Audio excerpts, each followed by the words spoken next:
하나님의 말씀은 맛있습니다. 하나님의 말씀은 즐겁습니다. 하나님의 말씀은 생명과 행복을 줍니다. 500독 성경 통독 훈련 원장입니다. 여수 살리는 교회 임기환 목사가 하나님의 말씀을 봉독하고 전하는 시간입니다. 함께 하시면 기적이 일어납니다. 알람을 설정하시고 들으시면 좋겠습니다. 오늘은 역대상 13장을 봉독하고 말씀을 전하겠습니다. 역대상 13장. 다윗이 천부장과 백부장 곧 모든 지휘관과 더불어 의논하고 다윗이 이스라엘의 온 회중에게 이르되 만일 너희가 좋게 여기고 또 우리의 하나님 여호와께로 말미암았으면 우리가 이스라엘 온 땅에 남아있는 우리 형제와 또 초원이 딸린 성읍에 사는 제사장과 레위 사람에게 전령을 보내 그들을 우리에게로 모이게 하고 우리가 우리 하나님의 궤를 우리에게로 옮겨오자. 사울 때에는 우리가 궤 앞에서 묻지 아니하였느니라 하며 뭇 백성의 눈이 이 일을 좋게 여기므로 온 회중이 그대로 행하겠다 한지라. 이에 다윗이 애굽의 시홀 시내에서부터 하맛 어귀까지 온 이스라엘을 불러 모으고 기럇 여아림에서부터 하나님의 궤를 메어 오고자 할세. 다윗이 온 이스라엘을 거느리고 바알라 곧 유다에 속한 기럇 여아림에 올라가서 여호와 하나님의 궤를 메어 오려 하니 이는 여호와께서 두 그룹 사이에 계심으로 그러한 이름으로 일컬음을 받았더라. 하나님의 궤를 새 수레에 싣고 아비나답의 집에서 나오는데 우사와 아이오는 수레를 몰며 다윗과 이스라엘 온 무리는 하나님 앞에서 힘을 다하여 뛰놀며 노래하며 수금과 비파와 소고와 재금과 나팔로 연주하니라. 기돈의 타장 마당에 이르러서는 소들이 뛰므로 우사가 손을 펴서 궤를 붙들었더니 우사가 손을 펴서 궤를 붙들므로 말미암아 여호와께서 진노하사 치심에 그가 거기 하나님 앞에서 죽으니라. 여호와께서 우사의 몸을 찢으셨으므로 다윗이 노하여 그곳을 베레스 우사라 부르니 그 이름이 오늘까지 이르니라. 그날에 다윗이 하나님을 두려워하여 이르되 내가 어떻게 하나님의 궤를 내 곳으로 오게 하리오 하고 다윗이 궤를 옮겨 자기가 있는 다윗성으로 메어드리지 못하고 그 대신 가드 사람 오벳에돔의 집으로 메어 가니라. 하나님의 궤가 오벳에돔의 집에서 그의 가족과 함께 석 달을 있으니라. 여호와께서 오벳에돔의 집과 그의 모든 소유에 복을 내리셨더라. 아멘. 역대상 13장입니다. 하나님의 궤를 옮겨오는 다윗 왕의 모습을 볼 수가 있습니다. 1장에서 9장까지는 다윗 왕조의 계보에 대한 말씀이었습니다. 10장에서 29장은 다윗의 통치에 대한 기사를 계속해서 말씀하는 중에 지금 13장을 읽고 있습니다. 다윗이 기름 부음을 받음으로 인해 정통성을 계속해서 부각시키고 있는 모습을 볼 수 있습니다. 13장 1절에서 5절입니다. 온 이스라엘의 관심을 모으기 위해 의논하는 다윗의 모습을 볼 수가 있습니다.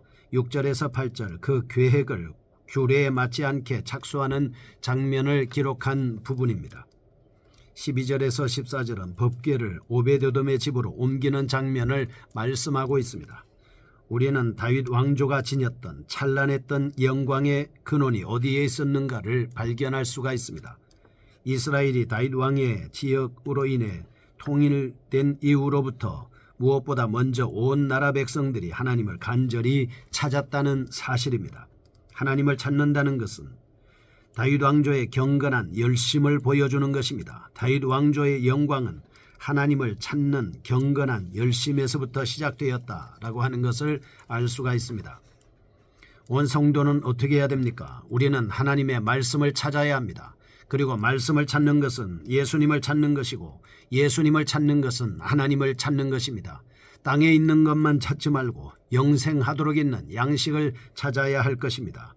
저는 이를 위해서 성경 통독 방송을 계속해서 하고 있습니다. 이는 하나님의 말씀 안으로 돌아오게 하기 위한 것입니다. 하나님은 지금도 계속해서 하나님을 찾는 자가 있는가 보려 하고 있습니다. 13장의 주제인 언약궤를 옮긴다고 하는 말씀은 다름 아닌 온 이스라엘이 하나님을 찾았던 경건한 행위로서 하나님의 이름으로 일컬어지는 성물입니다. 그의 영광과 그의 능력이 임재했던 가견적인 보좌입니다. 하나님의 통치와 계시를 상징하는 것이 바로 법궤인 것입니다. 그래서 법궤를 모셔온다라고 하는 것은 하나님을 모셔오는 것입니다. 하나님의 말씀을 모셔오는 것입니다. 하나님의 양식을 모셔오는 것입니다. 하나님이 내 안에 계셔서 우리 진영에서 우리를 도우실 수 있도록 우리가 하나님을 경배할 수 있도록 이렇게 모시는 작업을 하고 있는 것입니다. 광야에서는 이스라엘을 인도하셨으며 이스라엘에게 승리의 표상이었고 법궤를 통해서 계시를 받을 수 있었던 것은 바로 하나님의 말씀인 이 법궤가 있었기 때문입니다. 이와 같은 사실을 통해서 첫째, 국가든 사회든 가정이든 이상적인 형태와 내용을 갖추기 위해서는 무엇보다 먼저 하나님을 찾아야 합니다. 나라가 하나님을 찾고 사회가 하나님을 찾고 가정이 하나님을 찾고 내 개인이 하나님을 찾을 때 하나님께서는 그 사람을 만나 주신다라고 아사 왕에게도 아사랴 선지자가 말씀을 하고 있습니다. 신정국가의 면모가 무엇입니까? 종교의 퍼상인 법궤를 모셔오는 것입니다. 이것은 바로 국가나 사회나 가정은 큰 영광을 얻을 뿐만 아니라 주변 사회에서 주도적인 역할을 하게 되는 것입니다. 법궤를 모시고 있는 자들이, 법궤를 모시고 있는 나라가 세계적인 나라가 되고 세계를 주도하는 나라가 될 수밖에 없는 것입니다. 이런 것을 통해서 우리는 첫째, 하나님과 새로운 관계를 하나님은 맺기를 원하고 있습니다. 그리스도인은 어떤 일을 하든 시작하기 전 자신이 하는 일이 과연 하나님 앞에 올바른 일인가를 물어야 합니다. 그 관계가 올바르다는 확신이 있었을 때 그 일을 추진해야 하는 것이죠. 그것은 바로 하나님의 말씀으로 묻는 것입니다. 그래서 다윗은 이 하나님의 말씀의 법궤를 모시기 위해서 이런 노력을 하고 있는 것입니다. 둘째, 이스라엘의 사회 안정을 추구했습니다. 이런 사실을 통해서 하나님의 일은 하나님께서 명하신 규례대로 행해야 한다는 사실을 우리는 깨달을 수가 있습니다. 하나님의 일은 세상의 방법이나 인간의 방법으로 하는 것이 아닙니다. 하나님의 일은 오직 주께서 하라고 하신 그 명령에 따라서, 그 방법에 따라서, 그 규칙에 따라서, 그 일에 따라서 우리가 하나님의 일을 추진하고 진행하고 해야 된다라고 하는 것을 알 수가 있습니다. 1절에서 8절입니다. 하나님의 궤를 옮기는 장면을 볼 수가 있습니다. 다윗은 비록 하나님의 궤를 모셔오기 위해서 그는 새 수레 싣고 아비나답의 집에서 나옵니다. 이런 하나님의 수레를 모시고 법궤를 모시고 있는 장면을 우리가 볼 수가 있는 것이죠. 이런 사실을 통해서 1절에서 4절 하나님의 궤를 옮기는 거룩한 사역에 있어서 국민적 합의를 이끌어내는 다윗 왕의 모습을 볼 수가 있습니다. 혼자 독단적으로 결정한 것이 아니라 하나님 앞에서 백성들과 함께 의논한 것입니다. 5절에서 8절 온 이스라엘의 참여하에 하나님의 기회를 그리고 주신 이 하나님의 법궤를 기럇 여아림에서 옮겨오는 장면을 우리는 말씀을 통해서 볼 수가 있습니다. 사실 다윗의 신앙과 탁월한 정치적 역량으로 당시 이스라엘에 만연해 있던 종교적 정치적 혼란이 점차 회복되어 가기 시작했습니다. 여호와와 그에 대한 신앙으로 모아진 백성들의 관심이 그리고 그들이 주님을 향한 열정이 기럇 여아림에 머물러 있던 언약궤의 마음이 모아지고 있는 것입니다. 그리고 이들은 언약궤를 이동시키는 데 관심을 가지고 있습니다. 점차 이스라엘 백성들은 다른 신앙의 상태로 회복되어 있어서 국경 근처에 있는 하나님의 궤를 정치 종교의 중심지인 예루살렘으로 옮길 것에 대해서 깊은 관심을 가지고 있는 것입니다. 우리가 하나님 앞에 관심이 있을 때, 하나님의 말씀에 집중하게 될 때, 하나님에 대한 사랑과 하나님에 대한 열정이 있을 때 하나님의 말씀에 관심을 갖게 되는 것입니다. 하나님은 여러분에게 성경을 주셨습니다. 이것은 바로 구약 성경으로 말하면 하나님의 말씀이 들어있는 법궤 통째라고 볼 수가 있습니다. 하나님에 대한 열심이 있는 사람은 성경을 통독하는 것입니다. 하나님의 말씀에 대한 열정이 불타오르는 사람은, 하나님에 대한 관심이 열정적으로 특심하고 유별한 사람은 하나님의 성경을 통독하는 데 있어서 집중적으로 관심을 가지고 성경을 읽게 되는 것입니다. 이 사건을 통해서 첫째, 이 거룩한 사역에 있어서 주도적인 역할을 한 사람은 다름 아닌 다윗 왕이었다는 사실입니다. 다윗 왕이 하나님의 말씀에 대한 열정이 있을 때, 법궤에 대한 관심을 가지고 있을 때, 내 저 법궤를 모셔와야 되겠구나, 예루살렘에다가 모셔놓고 하나님을 경외해야 되겠구나 하는 다윗의 그 신앙으로 인해서 법궤는 옮겨지게 되는 것입니다. 언약궤를 옮길 생각을 한 사람이 이스라엘 백성이나 모였던 지휘관들이 아니라 다윗 왕이었습니다. 믿음이 있는 왕이었습니다. 하나님의 말씀을 사랑하는 왕이었습니다. 하나님의 말씀을 모시기를 간절히 애타는 왕이었습니다. 그 사람이 바로 다윗이었습니다. 처음부터 끝까지 사역을 주도했습니다. 하나님의 계의 운송을 위해 선발된 3만 명의 군사를 이끌고 당당하게 하나님의 법궤를 모셔오는데 관심을 집중했던 것입니다. 사랑하는 애청자 여러분, 우리는 하나님의 말씀을 모시고 그 하나님의 말씀을 읽고 믿는 일에 다윗처럼 집중해야 할 것입니다. 하나님의 말씀이 사람을 살립니다. 하나님의 말씀이 영을 고칩니다. 관절을 고칩니다. 골수를 고칩니다. 하나님의 말씀이 사람 되게 합니다. 성도 되게 합니다. 하나님의 백성 되게 합니다. 하나님의 말씀이야말로 세상을 움직이는 일꾼이 되게 하시는 것입니다. 그래서 우리는 하나님의 말씀을 읽는 일에, 지키는 일에 전심전력해야 하는 것입니다. 둘째, 다윗의 합당한 제안을 받은 온 이스라엘 백성들이 이에 찬동하고 따랐다는 것입니다. 합리적인 것이었습니다. 그 말씀이 맞는 것이었습니다. 그들은 다윗 왕의 계획이 옳은 것임을 깨달았습니다. 다윗 왕과 함께 수고를 아끼지 않았습니다.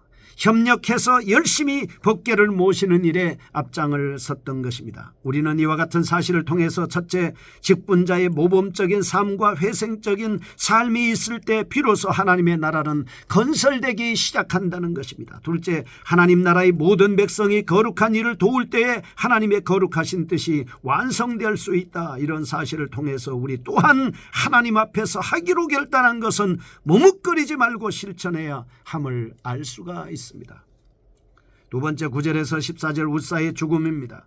9절에서 11절은 기돈의 타당 마당에서 하나님의 궤를 손으로 만진 우사가 죽는 내용을 말씀하고 있습니다. 12절에서 14절은 하나님을 두려워해서 하나님의 법궤를 오벳 에돔의 집으로 옮기는 다윗 왕의 모습을 볼 수 있습니다. 하나님을 향한 뜨거운 열정 못지않게 올바른 방법 중요하다라는 사실을 발견할 수가 있습니다. 본단락에서 묘사된 불상사, 곧 우사의 죽음은 그 책임이 1차적으로 우사 자신에게 있다고 우리는 말해야 할 겁니다. 왜냐하면 우사는 하나님께서 결코 만지지 말라고 금하신 성물에 손을 댔습니다. 그래서 죽임을 당하였기 때문입니다. 이와 같이 인간의 모든 불행의 원인은 1차적으로 자기 자신에게 있다는 사실을 우리는 기억해야 합니다. 하지만 크게 볼 때 본 사건의 원인이 먼저 지도자인 다윗 왕에게 있었다는 사실을 우리는 결코 간과할 수 없습니다. 왜냐하면 다윗 왕의 실수가 두 가지로 요약될 수 있기 때문입니다. 첫째, 하나님의 궤를 고앗 자손의 제사장들이 어깨에 매지 않고 수레에 실었다는 사실입니다. 이는 민수기 4장 15절의 말씀을 간과한 것입니다. 우리는 어떤 일을 하든지 하나님의 말씀을 먼저 읽고 그 말씀을 묵상하고 그 말씀을 깨닫고 그것을 실천해야 하는 것입니다. 둘째, 고라 자손이 아닌 우사와 아이오로 하여금 하나님의 궤를 운반하도록 하였다는 것입니다. 그러나 하나님은 하나님의 궤를 운반할 때에는 반드시 고라 자손이 어깨에 매어 운반해야 한다고 분명히 말씀하고 있습니다. 그런데 다윗 왕은 무슨 이유에서인지 이방인들이 행했던 신상 운반의 방법을 모방해서 하나님의 궤를 수레에 싣고 운반하였던 것입니다. 이것이 바로 불행의 원인이었습니다. 이와 같은 상황을 통해서 첫 번째입니다. 하나님의 목적은, 하나님의 뜻은, 하나님의 말씀을 이루기 위해서는 반드시 하나님이 원하시고 하나님이 기뻐하시는 방법에 따라서 해야 된다. 그 과정을 신중하게 해야 된다라고 하는 것을 알 수가 있습니다. 방법이 어쨌든 목적만 이루게 하면 되지 않겠는가? 방법이 어쨌든 뜻만 이루어지면 되는 것 아닌가? 아닙니다. 방법도 중요하고 목적도 중요하고 과정도 중요하고 다 중요한 것입니다. 하나님의 뜻을 따라 해야 되는 것이죠. 둘째, 그 방법은 하나님의 불변하는 말씀에 근거한 것이어야 합니다. 말씀에서 어긋난 모든 봉사는 하나님의 징계를 초래할 수밖에 없다라고 하는 사실입니다. 첫 번째도 말씀, 두 번째도 말씀, 세 번째도 말씀. 교회의 일은 말씀에 근거해서 해야 합니다. 신앙생활 말씀에 근거해서 해야 하는 것입니다. 하나님의 말씀으로 시작했다가 하나님 말씀으로 진행하고 하나님 말씀으로 마치는 여러분과 제가 될 수 있기를 축복합니다.